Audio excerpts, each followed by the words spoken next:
शंकर बनाने की प्रेरणा देने वाले, अंधेरे पक्ष से उजाले पक्ष की ओर बढ़ने की प्रेरणा देने वाले,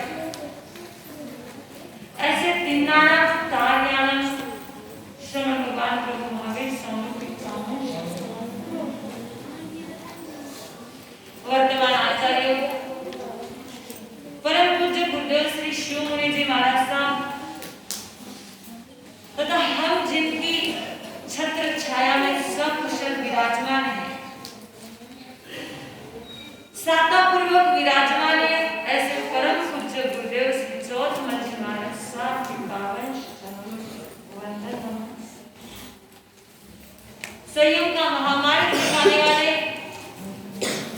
संयम का चोला प्रदान करने वाले आराध्य गुरुदेव श्री सुमति प्रकाश जी महाराज साहब तथा आराध्य पुण्यमया परम पूज्य सरिता श्री जी महाराज साहब के पावन चरणों में वंदन। संयोगिनी गुरु भगिनियां और धर्म सभा में आया हुआ पूरा डुंगरा नगरी का समाज,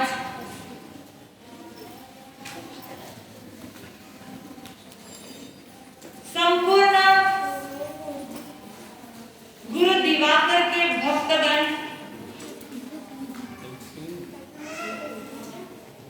सदाचारी श्रावक भाइयों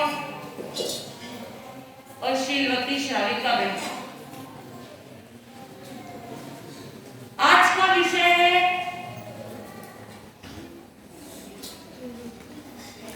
हटे तृष्णा का अंधेरा।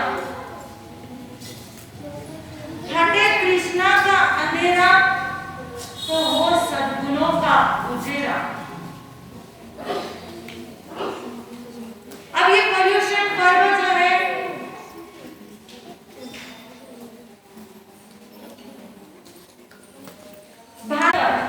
अंधेरे पक्ष से निकलकर उजाले के पक्ष में क्या करना है? आना। अंधेरे से निकलकर उजाले की ओर आगे बढ़ना है, ऐसा संदेश प्रभु परमात्मा हमें क्या कर रहे? दे रहे हैं। और वही संदेश ये पर्युषण पर्व क्या कर रहे? हमें दे रहे। अंधेरा कौन सा अंधेरा? जो रात्रि के अंदर अंधेरा हो जाता है सूरज जाने के पश्चात, उस अंधेरे की बात चल रही है? बोलो बच्चों, नहीं। कौन से अंधेरे की बात चल रही है? अज्ञान का अंधेरा, दुर्गुणों का अंधेरा, क्रोध मान माया लोभ का अंधेरा। इस प्रकार से क्या चल रहा है? ये सारा अंधेरा है और इस अंधेरे से निकालकर हमें उजाले की ओर आना है। और उजाले की ओर आना है माने कि सद्गुणों के उजाले की ओर आगे क्या करना है? आगे बढ़ना है। ज्ञान के उजाले की ओर आगे बढ़ना है। क्रोध मान माया लोभ, इसके विपरीत में जो है क्षमा सरलता आर्द्रता संतोष, इसकी ओर क्या करना है? आगे बढ़ना है।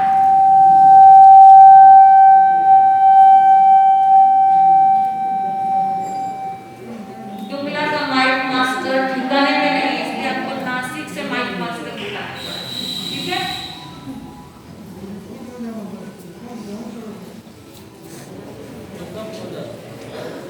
जिसको ड्यूटी पे रखा है वो ड्यूटी से क्या हो गया? चला, इसलिए हमें दूसरे को बुलाना पड़ा, वो भी कहां से? ठीक, नासिक से। एक बंदे की भी यहाँ पर ताकत नहीं कि उठे और उसको हैंडल करे। एक लड़की कर रही है, कितनी बड़ी विडंबना है सभा के अंदर। बोलो, सबकी सामाई के महाराज साहब है ना, पीछे दरी पे बैठे, उनकी भी क्या है?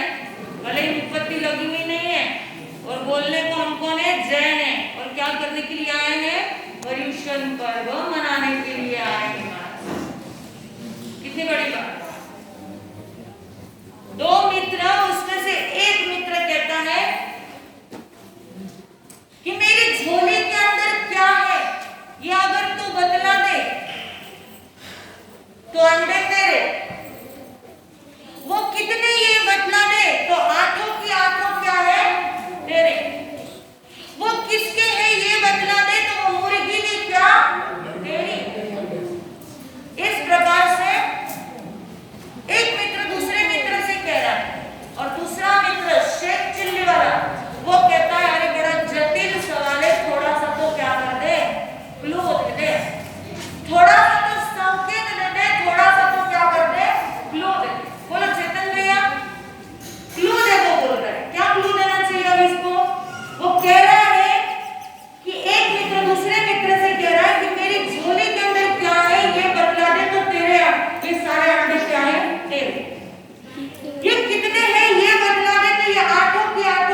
जिस मित्र ने सवाल पूछे उसी मित्र ने जवाब दे दिए, और फिर भी दूसरा कह रहा है कि बड़ा जटिल सवाल है, थोड़ा सा तो क्या कर दे, क्लू दे।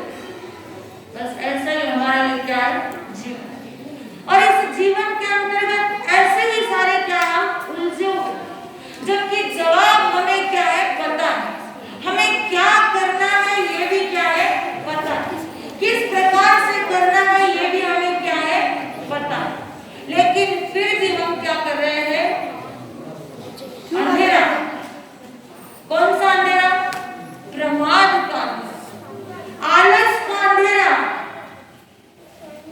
कौन सा अंधेरा? जानबूझकर नहीं करने का अंधेरा, जिसे शास्त्र के अंतर्गत चोर शब्द कहा, जिसके अंदर ताकत है कि वो ज्ञान ध्यान सीख सके और फिर भी ज्ञान ध्यान नहीं सीखता, तो वो कौन कहलाता है?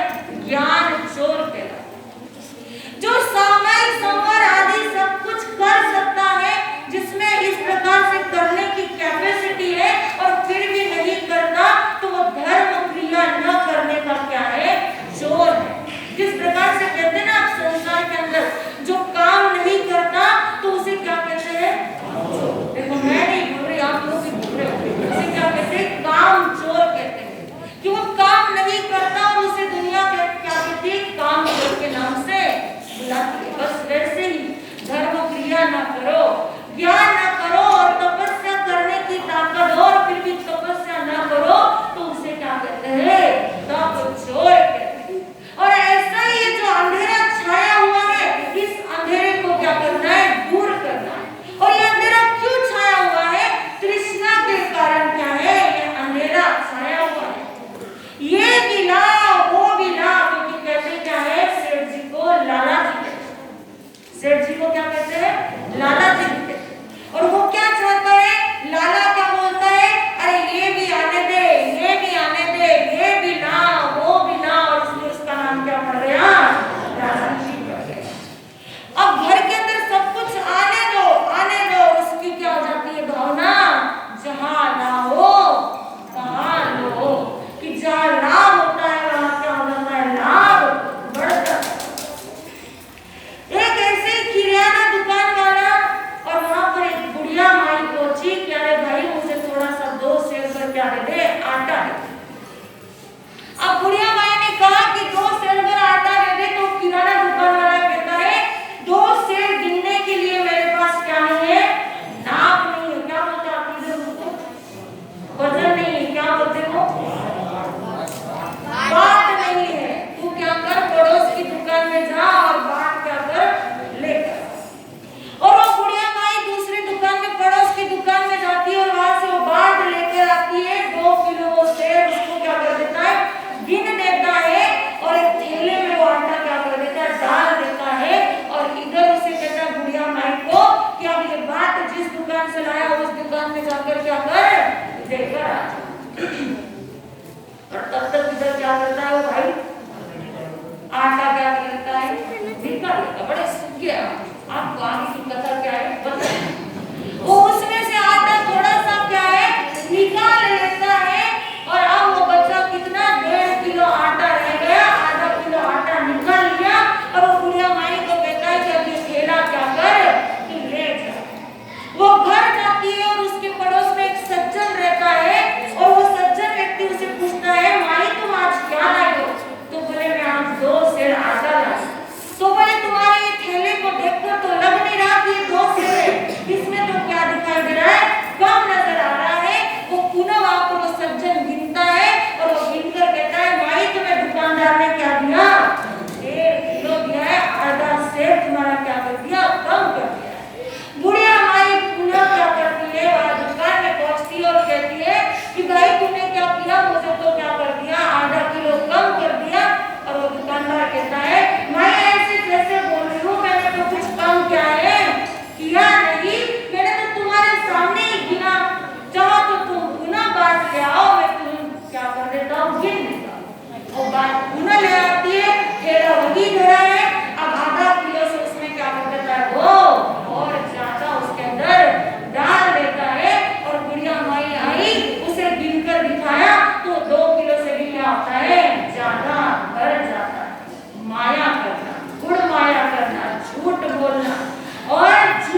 ज्यादा बढ़ रहा है। और बुढ़िया माई को विश्वास हो गया, वो पुनः बांट देने के लिए गई और इधर पुनः उस दुकानदार ने कम कर दिया। इस प्रकार से माने कि व्यक्ति किस प्रकार से अगर माया करता है, गुण माया करता है, तो वो भी इस प्रकार से कि अगले को भी क्या होती खबर नहीं चलती, अगले को भी पता नहीं चलता। इस प्रकार से व्यक्ति क्या करता है, गुण तरीके से कार्य करता है। और इसे क्या कहते हैं, रहस्य तरीके से करना, माने कि ऐसे कार्य करने से निकाचित कर्म का क्या होता है, बंधन होता है। और ऐसे निकाचित कर्म न स्वाध्याय से, न तपस्या से, न धर्म करने से क्या होते हैं, पटते नहीं। इनको काटने के लिए, इनकी निर्जरा करने के लिए, इनकी निर्जरा करने के लिए तो इनको क्या करना पड़ता है, भोगना ही पड़ता है। और ऐसा वो मानव जीवन प्राप्त करने वाला शरीर भी अगले भाव में तिर्यंच के दर पर पहुंचता है और तभी जाकर वो तिर्यंच के अंदर जन्म लेता है। माने कि आरा तेरा शरीर क्या होता है, प्राप्त होता है। जो जुबान मिली है आज बोलने के लिए, कल वो क्या हो जाता है, गूंगा हो जाता है, बोल नहीं सकता। जो आज शक्ति बुद्धिशाली प्राणी बैठा हुआ है, वो कल क्या हो जाता है, बुद्धिशाली प्राणी के उस लिस्ट में नहीं रहता। तो ऐसे ही तृष्णा का अंधेरा क्या करना है, हमें हटाना है। एक भाई ने आकर संत से पूछा, महाराज साहब बार बार आप रोज रोज वही तो बात बोल रहे, वही तो बदलाते हो, और क्या नया है? आत्मा को जागरूक करना, धर्म करना, सामायिक करना, संवर करना, ये बात ना बोलने से क्या होने वाला है? तो महाराज साहब जी ने कहा, आपको भी ऐसे लगता है क्या? रोज महाराज साहब बार बार हमको क्या बोलते हैं, ऐसे ही बोलते रहते। वहां पर उस संत ने जवाब दिया कि भाई तो तुम्हारे घर में कोई सोता है देर तक? तो हाँ बोले सोता है। तो बोले उसको उठाने में कितना समय लगता है? बोले कई बार तो उसको 4-5 बार भी आवाज देना पड़ता है, कई बार तो एक बार में भी उठ जाता है, और कई बार तो इस तरीके से होता है कि उसको हिला तो भी वो क्या करता, उठता नहीं, उसको क्या करना पड़ता है, कभी कभी लात मारकर भी उठाना। तो बोले बस हम भी तो वही कर रहे हैं जगाने के लिए।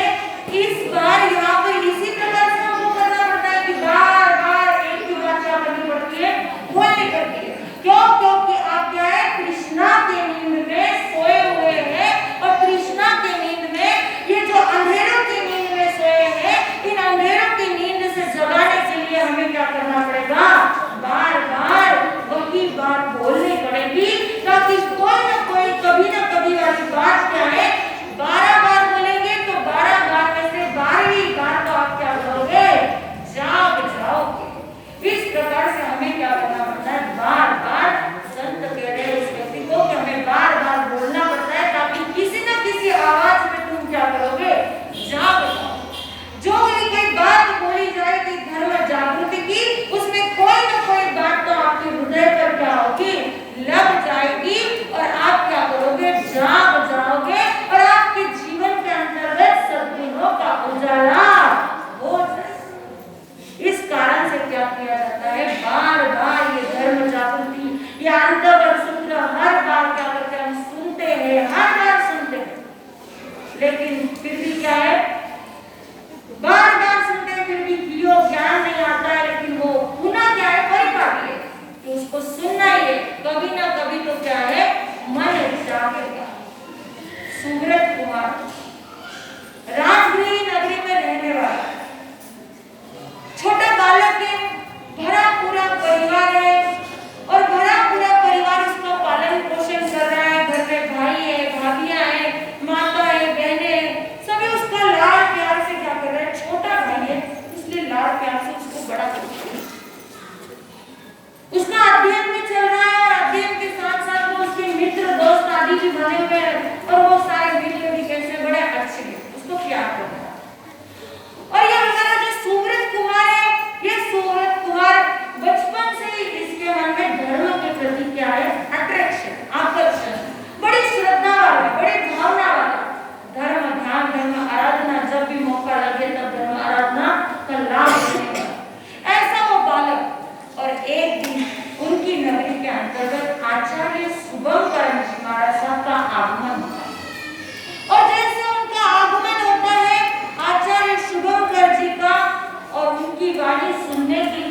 दर्शन के लिए वहां पहुंचता है, दर्शन करने का लाभ लेता है, उनके चरणों में बैठता है, उनकी वाणी सुनता है और उनकी वाणी सुनकर जो मन के अंदर धर्म भावना थी, उस धर्म भावना में एक बीज वैराग्य का क्या हो जाता है, वपन। और वो वैराग्य का बीज जैसे ही हृदय में जागता है और महाराज साहब जी के आचार्य भगवान के बाद उनके वाणी से, उनके संदेश से वो पल्लवित पुष्पित होने लगता है। अब वो वैराग्य का बीज धीरे धीरे बढ़ने लगा और मन में दृढ़ संकल्प भावना हो गई कि मुझे तो क्या करनी है, शिक्षा लेनी। जो सिख समाज होता है, वो सिख समाज के अंदर ऐसा नियम होता है कि जो भी अपनी एक संतान, 2 संतान होगी, 4 होगी, उसमें से एक संतान हम हमारे धर्म के लिए क्या करेंगे, देंगे, समर्पित करेंगे। हम हमारे गुरु को क्या करेंगे, समर्पित करेंगे। ऐसा क्या है, उनका नियम है। और दूसरी ओर विदेश के अंदर, फ्रांस के अंदर, जहां पर बौद्ध भिक्षु रहते हैं, उनका ऐसा नियम है कि जो पहली संतान होगी, वो पहली संतान बौद्ध गुरुओं को क्या की जाएगी, समर्पित की जाएगी। बौद्ध अपने धर्म का प्रचार कराने के लिए पहली संतान दे रहे हैं। सिख अपने धर्म का प्रचार करने के लिए वो क्या कर रहे हैं, अपनी एक संतान, पहली हो, दूसरी हो, तीसरी हो, जो भी एक संतान अपने धर्म के लिए अपने गुरुओं को क्या कर रहे हैं, समर्पित कर रहे हैं। बदलाव दिवाकर नगरी वासियों, आपका क्या नियम है, आपका क्या नियम है कि हमारे जैन दर्शन का क्या हो, प्रचार हो, हमारे जैन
कुछ महीनों के पश्चात, कुछ वर्षों के पश्चात पुनः घूमते घूमते विचरण करते करते उस राजगीर नगरी में आना।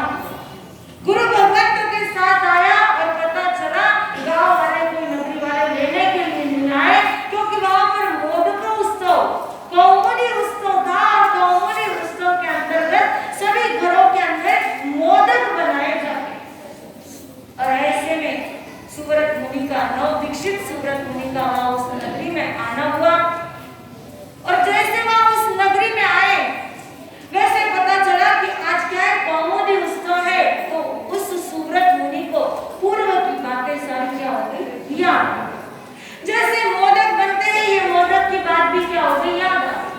और उनका वहां पर प्रवेश हुआ, स्थानक में पहुंच गए, रुक गए और कुछ 2-4 श्रावक उसके पश्चात वहां पर आए दर्शन के लिए और कहने लगे दर्शन के लिए आने के पश्चात कि गुरुदेव आज हमारी नगरी के अंदर अमुक अमुक क्या है, त्योहार है। जैसे आपके यहाँ पर अभी भी हरियाली अमावस्या क्या बनता है आपके घरों में सबके, दाल बाटी मालपुआ। और उसके पश्चात और एक कौन सा त्योहार आया, ठंडी राखी होली। और उसमें भी आपके क्या है, बने हुए हैं कि ये इस दिन क्या करता है, इस दिन ये चीज करता है। ऐसी वो नगरी थी, उस नगरी में उस दिन क्या है, वो त्योहार है और उस त्योहार के निमित्त से वहां पर मोदक बनता है। अब जिसकी उसकी परिस्थिति के हिसाब से क्या बनता है, मोदक। जैसे अब कोई कम सामान्य लोग हैं, सामान्य परिस्थिति वाले लोग हैं, तो उसके घर में आटे के क्या बनते हैं, मोदक। किसी के घर में सूजी के बन रहे हैं, किसी के घर में दाल के बन रहे हैं, किसी के यहाँ पर चावल के, किसी के यहाँ पर छुआरे के, और कोई थोड़े से विशिष्ट, थोड़े से प्रतिष्ठित है तो उनके यहाँ पर ड्राई फ्रूट के, और कोई संपन्नशाली समृद्धशाली है तो उनके घरों में केसर के मोदक क्या हो रहे हैं।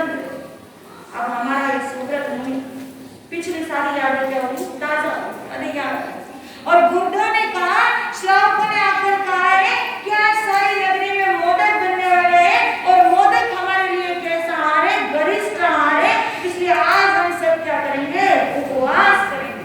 और जितनी शिष्य मंडली गुरुदेव की थी सभी ने क्या कर लिया, उपवास कर लिया। एक आपके सुव्रत मुनि को छोड़, क्योंकि सुव्रत मुनि अभी छोटा है, नव दीक्षित है और नव दीक्षित के साथ साथ उनका अध्ययन भी चल रहा है, इसलिए सुव्रत मुनि को क्या किया, उपवास के पश्चात ध्यान नहीं दिया।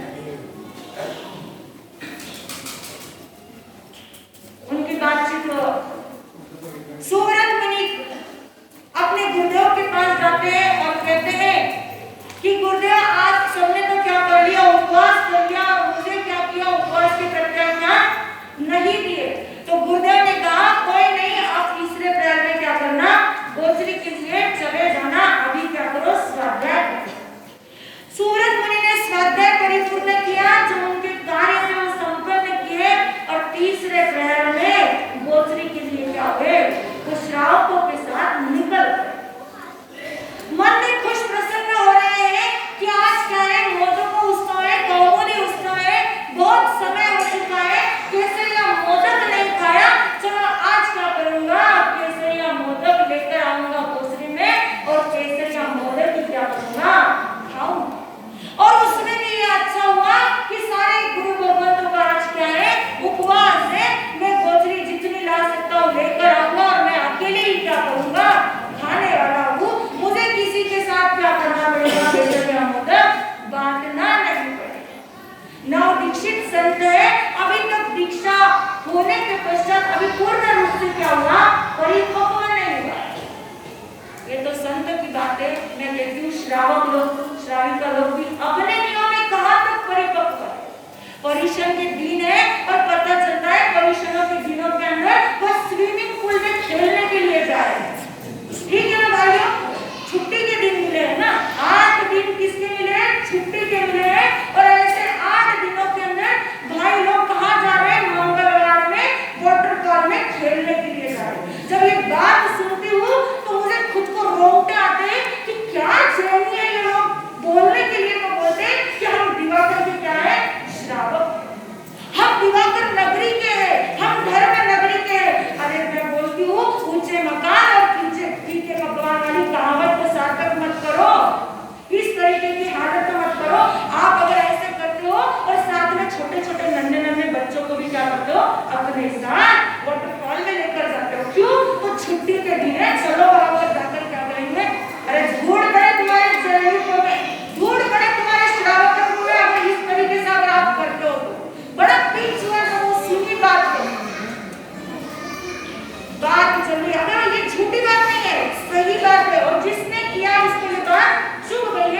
उसे ये बात पता चल चुकी है और वो मेरे साथ नजर भी नहीं मिला रहा है, वो चेहरा अपना क्या कर रहा है, छिपा है।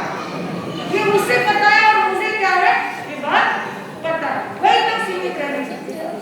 आगे बात चल रही है अपनी कि वो नवविद, वो संत जिसके मन के अंदर अभी मोदक के लिए क्या जाती है, आसक्ति जाती है, और वो नवदीक्षित संत है, अभी तक परिपक्व नहीं है। हो सकता है कर्म की लीलाएं जाग सकती आ सकती, और वो कहाँ चले गए, गोत्री के लिए निकल पड़े। साथ में क्या है, श्रावक अपने घर दिखला रहे, और घर दिखला रहे हैं श्रावक, और वो वहां पर गोत्री को जाते हैं, कहीं पर आटे के मोदक दिखा देते हैं, वो मना करते।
श्रावक ने उन्हें क्या किया, आओ पधारो बुद्धो मेरे साथ पधारो, मेरे घर में पधारो, सब कुछ है घर के अंदर, सब कुशल मंगल है, आप पधारिए तो सही। और सीधे रसोई घर में क्या कर गया, उनको लेकर गया, पात्रा खुलवाया, झोली रखवाई और केसरिया मोदक जो सुस्त रखे हुए थे वो सारे केसरिया मोदक जब तक उनकी मन नहीं भरे तब तक उनके पात्रे में बड़ी मात्रा से क्या कर दिया, उनके पात्रे में बोरा।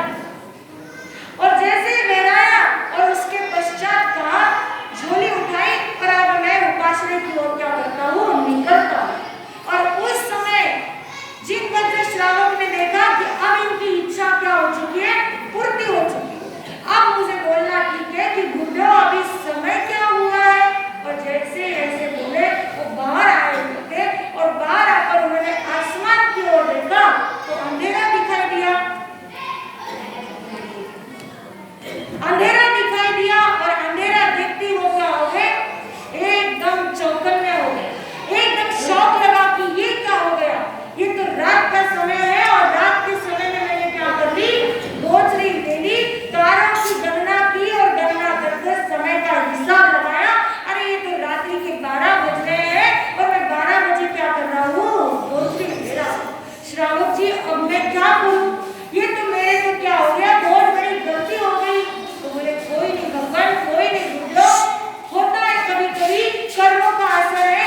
आप क्या कीजिए, अभी इस समय मेरे ही घर के अंदर जो औषधशाला बनी है उस औषधशाला में आप क्या कीजिए, विराजिए, यहीं पर बैठिए, यहीं पर रुकिए, सूर्योदय होने के पश्चात आप क्या करना, अपने उपासना में चले जाना। अब वहां पर सूरत मुनि अंदर कमरे में एक और झोली रख दी, पात्रा रख दिया और फूलों क्या कर गए, वहीं पर बैठकर जब उंजली और वहां पर बैठ गए और बैठकर ध्यान में बैठ गए कि आज ये मुझसे क्या हो गई, इतनी बड़ी गलती कैसे हो गई, हाय ये कृष्णा, इसने आज मेरे संयम को क्या कर दिया, बर्बाद कर दिया, ऐसा ये अंधेरा मेरे ऊपर कैसे छाया, इस अंधेरे को मुझे क्या करना है, हटाना है। और इसीलिए कवि कहता है, सावधान हो साधक ये मन चोर है, सावधान हो आत्म ये मन चोर है, बांधो इसे कर लो खुद की ओर है, हाथ आएंगे तब कहे आत्म शांति की डोर है, सावधान हो साधक ये मन चोर है। सूरत मुनि अपने आप को कह रहे कि ये तृष्णा मेरे ऊपर कैसे छाई, कैसे क्या हुआ, इस तृष्णा से तो कितने ही जीव क्या हो चुके, नरक में जा चुके, तिरंच गति में जा चुके, और मैं कैसे इसके अंदर आ चुका हूँ, हाय रे आसक्ति, हाय रे तृष्णा, तुम मुझे क्या कर दे, छोड़ दे, एक केसरिया मोदक की क्या हो गई, आसक्ति हो गई और मैं अपने पद से क्या हो गया, पदभ्रष्ट हो गया। तृष्णा जीवन की वैरन दुखदाई है, आनंद जीवों को भेजा नरकमाई है, तृष्णा का ना अंत कहीं ना कहीं लौट छोड़े, सावधान हो साधक ये मन चोर है, बांधो इसे कर लो खुद की ओर है, शांति से कुछ तो सोचो मेरा धर्म क्या, शांति से कुछ तो सोचो मेरा धर्म क्या, क्या पुण्य पाप हो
उतारेंगे तो यहाँ पर भी आनंद होगा और आगे भी क्या होगा, आनंद होगा। जिस प्रकार से कल आपने उदारता दिखाई कि मंगल पाठ तक आपने उठना नहीं है और यहाँ पर मंगल पाठ तक प्रभावना घटेगी नहीं, उस बात का आज भी क्या करना है, आप लोगों को ध्यान रखना है, विवेक रखना है। और साथ साथ में चौथी बात, एक और विवेक, एक और गुजारिश कि रात्रि के अंदर 24 गाने के लिए, प्रतिक्रमण करने के लिए जो बहनें आती है उनसे थोड़े से समय की दान कि जब तक 24 तीर्थंकर का स्मरण नहीं होगा पूर्ण, तब तक आप प्रतिक्रमण से वहां से उठोगे नहीं। जरा थोड़ी इंसानियत धरो कि एक 40-45 आने वाली साध्वी आपके सामने 24 ही गाती है और आप धड़ाधड़ क्या करते हो, बातें करते हो और बातों के साथ साथ में कोई अपना भाषण